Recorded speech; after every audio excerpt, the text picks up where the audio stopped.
Hello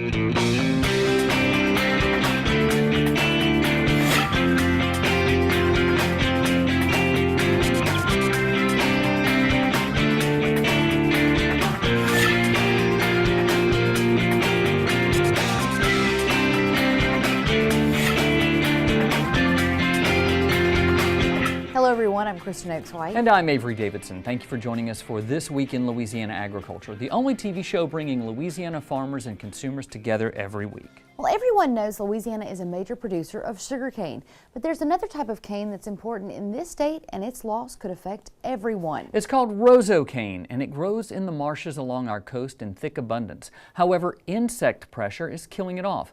As TWILA's Neil Melancon tells us, Roseau Cane not only holds the soil together, but an entire way of life.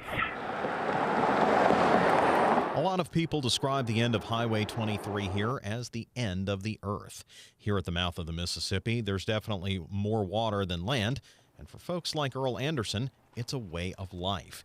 Earl was born and raised in Pilot Town, which is beyond the end of the road, accessible only by boat. He raised 3 children there until the last school closed in the 70s. We moved here at Boothville in 1974. And from 74 till now, this is where I've been. I don't plan on going any further north than where I'm at. And, but I tell people plenty of times, if I go anywhere, I'm going to go back south, you know. He never stopped raising cattle, though, even through Hurricanes Betsy, Camille, and finally Katrina, which killed thousands upon thousands of cattle in his area. We had 12 foot of water for Katrina on those islands. That's when I had a lot of cattle, and it wiped them off. When he does move cattle, he moves them with this custom barge, 85 head at a time.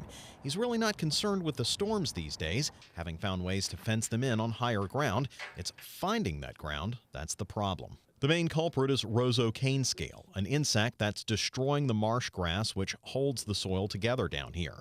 It's a problem, he says, is worse than storms and rising tides. Which is the biggest problem we've ever had.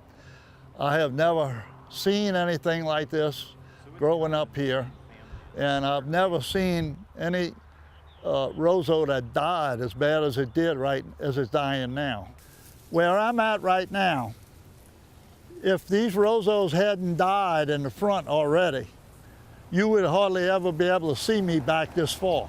It's not just that the scale is killing the cane, it's hurting what's left. This roseau is from last year. You put them both together.